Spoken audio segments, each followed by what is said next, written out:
Yes, lads, what is going on? Welcome to episode 18 of the Under-23 Sorare Road to Glory. If you're new to my channel and you haven't yet subscribed, please consider doing so. And if you do enjoy the series, please do always give the episodes a like. It does honestly mean so much to me. Right, we've got loads of things to unpack in this episode, lads. So you know what? We're just going to get straight into how we got on last week.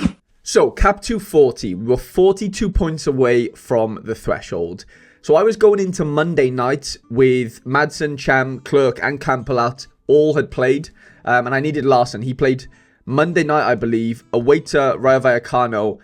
And yeah, dropped a minus 8.4 for us, which is just what we needed. I think we basically just needed a goal from him.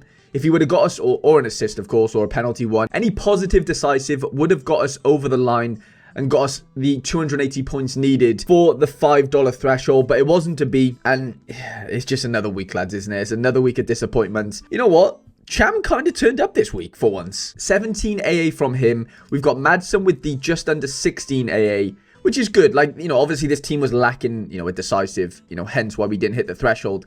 Clerk is our captain, 15 AA. They didn't keep a clean sheet. They actually conceded 2 goals at home, which was really... yeah, I didn't really expect that, to be honest. I expected a little bit more out of him and his team, Elche. And then Campelat, 2-0 loss, 5.2 AA. Not terrible, nothing great. But, you know, if you've been living under a rock, the whole situation with the Turkish league has kind of screwed up my plans for this weekend, which we will sort of get into. But yeah, regardless, we didn't hit the threshold, which was our kind of, you know, our main goal, I guess, for that game week. And yeah, it just kind of, it is what it is, right? And then Cap 220 Limited, which was our second most prioritized lineup. Yeah, just didn't really do well at all, did it? Flecken and Brentford lost to Sheffield United, which was a bit of a shock. Still got a good AA score, right? But just obviously no clean sheet there. Darland conceded 3 goals. You know, Antwerp isn't an easy team to play against, of course. Big Room conceded 3 goals at home to Genk. We kind of expected, you know, a scoreline that looks quite similar to that, to be honest. Monchu's score was actually quite disappointing against Amorbieta. No attempted assists, no shots on goal in 89 minutes, which is, you know, yeah, disappointing, to be honest, in a 2-1 victory there.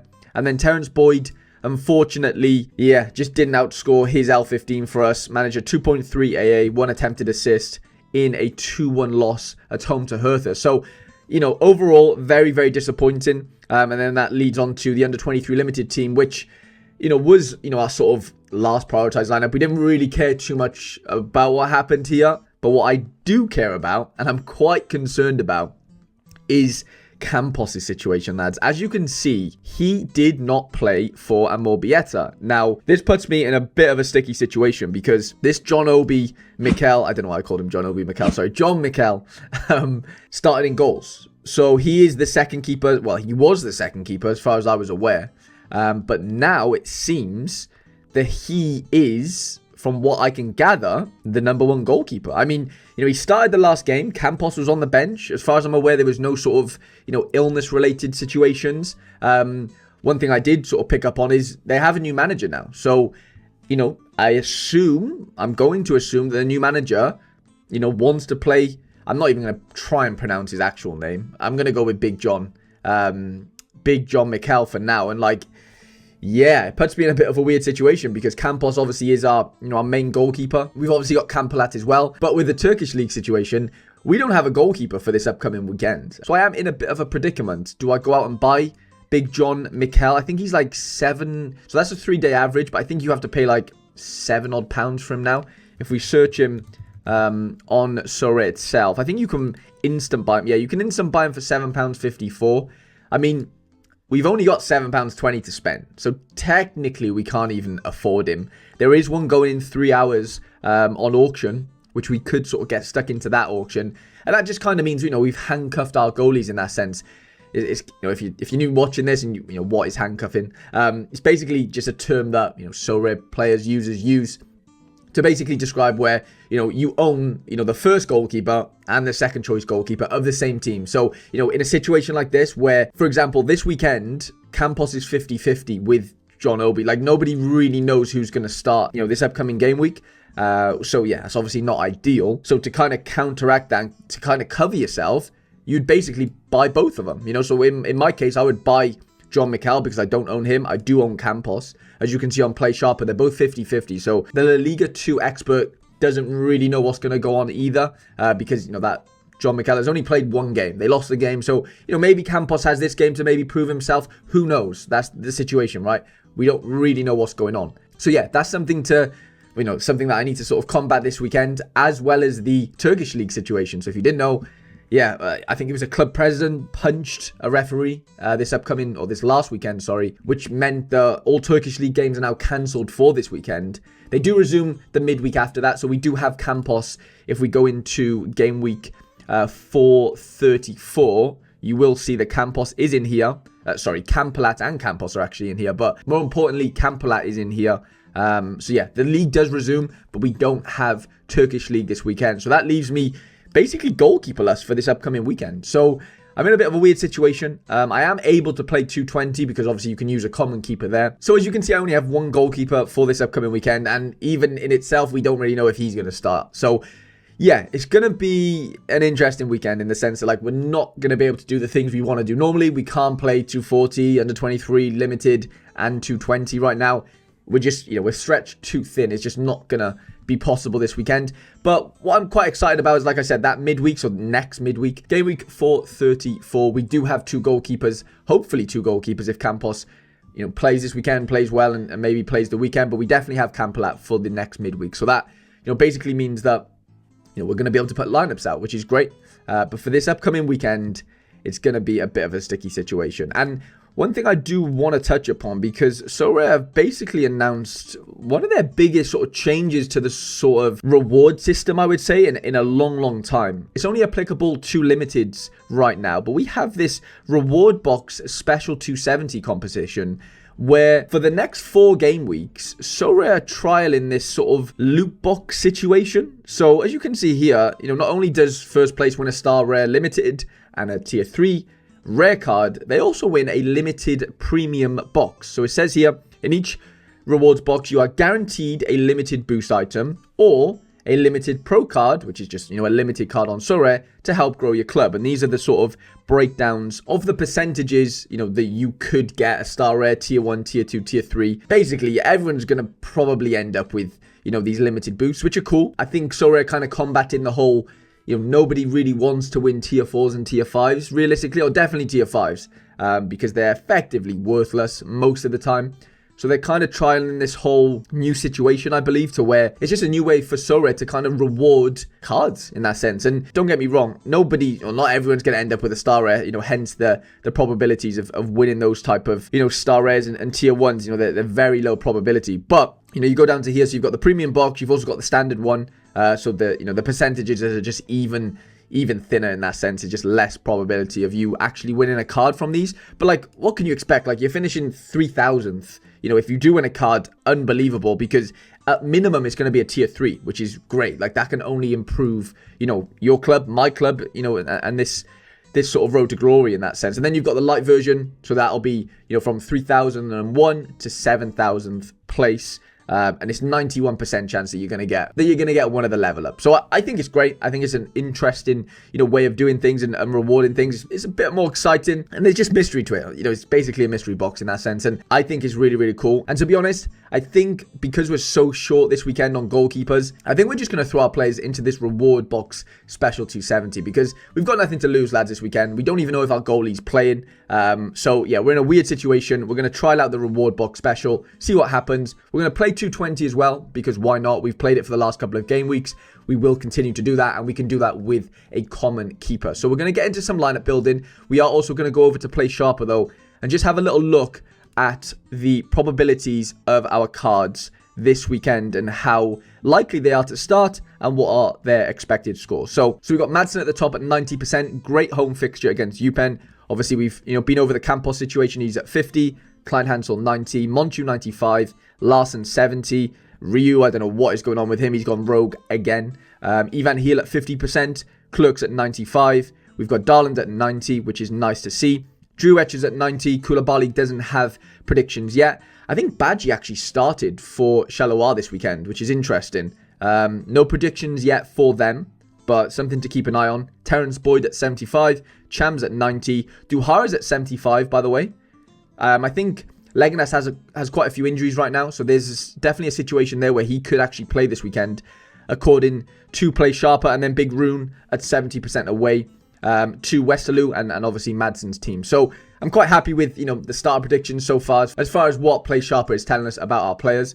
We're going to get into some lineup building though for this weekend. Like I said, lads, it's a weird weekend. It's just a case of like, we're just going to have to throw things in places where they wouldn't usually go. But ultimately, we probably don't end up with anything, but we might as well try. It's just one of them weekends. Next midweek, I think we're going to have a bit more excitement. We're going to have a few, definitely Campolat's back. And then hopefully Campos plays this weekend. If he doesn't, I am tempted, as soon as Amorbieta's lineups are out, and if Campos isn't starting, I'm probably going to sort of, quick buy one of those John Michels. So then I have the handcuff, if that makes sense. Like we mentioned earlier, I own both of them at that point. So there could be rotation in the sense that one could play one game week, the next plays the other. Like Bart right now with Jason Steele at Brighton. They're playing like 2 games each effectively. So we'll see what happens with that. But regardless, we're going to have to play Campos this weekend. He's our only limited goalkeeper that has a fixture. So we've got 270 points to kind of play with, which is nice. And by the way, this 270 competition isn't there to replace Cap 270 limited.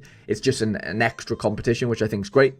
So just looking at the fixtures here, Madsen kind of stands out, I would say, as far as best fixture at home. Good probabilities of 3 goals scored or more. He kind of feels like the obvious play there. Terence Boyd has a really good matchup. L15's really low, and I think we could use that in 220, to be fair. We've got Jorgen Larsson at home to Granada, which is actually a really good fixture for him. I worry he's a bit out of form right now, and that's not to say he couldn't go and score in a game like this, but we do have Driouech at home to Go Ahead Eagles. Better XP. We're using more of his, his L15's a bit higher, meaning that, we're kind of filling out that 270, and that doesn't necessarily mean that, Driouech is definitely going to outscore Larsson. That's not always the way to look at it. So I'm going to go with Driouech for our forward. In defense, I don't want to use Big Rune here, to be honest. I don't need an L15 of 29 in 270. I have 111 points left to fill out the cap. I could basically go with, either one of, Darland, Clerk, or Kleinhansel. I'm not really trusting Kleinhansel as much as I was, to be completely honest with you. Hertha are decent, and they're away from home. So I don't really like the sound of that. Clerk or Darland, the fixtures are actually quite similar. They're both away from home. It's kind of a bit of a toss-up, to be honest, but I think I'm going to trust in Darland this weekend, away to Leuven. And then as our extra player, we've got 60 points remaining, so we can pick anyone. Nobody in our gallery right now is above an L15 of 60, so that just tells you, I'm doing something wrong in that sense, because none of our players are playing that well. But Monchu is as close to that 60 as you can kind of get, to be honest, at 59. Clerk's in there as well. Monchu's away to Villarreal too. Historically, Monchu doesn't do that well away from home. So I am a little bit skeptical, I can't lie. Could be a case of, do we go with Clerk, who has a lovely L5? Away from home, 40 AA in a 2-0 win, 26 AA in a 2-0 loss. I mean, those are the type of scores that I'm quite happy to take on, to be honest. Oviedo are a decent team, though. I don't know. This is a tough one. Let me know in the comment section what you would do here. I think I'm going to go with Monchu. I really, really do. The fixture is better, albeit, Monchu doesn't seem to do that well away from home. If we look at, his sort of away record, outside of that 80 and maybe the 61 here, there's just not much going on, is there, to be honest? You know what? I am going to risk it, though. I'm going to go for Monchu. Like I said, if Campos doesn't play, this lineup's dead anyway, isn't it, to be honest? So, I'm not worried too much about how we do this weekend. Cap 220 limited then. I did go up and pick a Frederick Ronau from Union Berlin, who plays against Bochum, and he has an L15 of 26. So that's definitely going to help us, with that 194 points for that, to fill out the 220 in that sense. It's going to allow us to play some relatively good outfield players. So I'm going to try and throw Clerk in here for now. So we've got Ivan Heel, who's at home to Espanyol, or we go Mohamed Cham away to Marseille, which is obviously, a tough fixture. Ivan Heel is 50% on Play Sharper, so there's no guarantee he plays, where Cham is a little bit more guaranteed in that sense of him starting. So I think I'm going to go with him. We've got 96 points left. Duhara is set to start. Koulibaly, should play. We've obviously got Larsson, who normally plays, great fixture, and obviously Terence Boyd. So I know he didn't score in his last game or whatever. He kind of killed us for that threshold, but I am going to trust in him this weekend. We've got 50 points left to spare, and that's really, really pissed me off because Darland's at 51. So that kind of screws things there for me. What happens if we go Darland in here? Gives us 54 points. Does that change anything? Obviously, we can't go Clerk. He's 1 point out of, what we'd like to do. We might have to change the forward then, because I do really want to try and fit in Clerk and Darland here. But to do that, we might not be able to play Larson. So we've got 45 points left. We could go Koulibaly. Koulibaly has been doing pretty well. Look at that, lads. That's like, what's that? 5 DAs in the last 4 games. It could be Koulibaly time again, couldn't it? And then I'd probably go and captain Clerk. That's a 75 lineup strength score, which is actually, considering the situation we have this weekend, that isn't bad at all. So that's 220 done. Going over to 240. Obviously, we don't have a goalkeeper that plays, so we're gonna have to go into show players with no game, which is obviously Campolet. And then we'll get rid of that. So it's now going to show us only the players with fixtures. So we can go in now and just fill in the gaps, basically, because we don't really have much choice in that sense. It's going to be a 4-man threshold lineup. We've got 54 points left. We could go Duhara. We could go Terence Boyd. We could go Big Rune.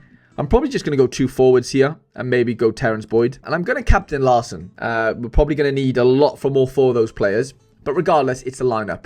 And like I said, I'm not expecting too much from this weekend at all, lads. So this is the finished article. We've got the reward box special 270, which I'm praying Campos starts in. We've got the 220 limited, which should do okay. All of them are set to start. Hoping for Ronaldo to get a big clean sheet for us to kind of outscore that very low L15.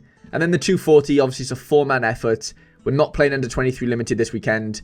There's just no point in that sense. There's probably no point playing 240, but you just never know.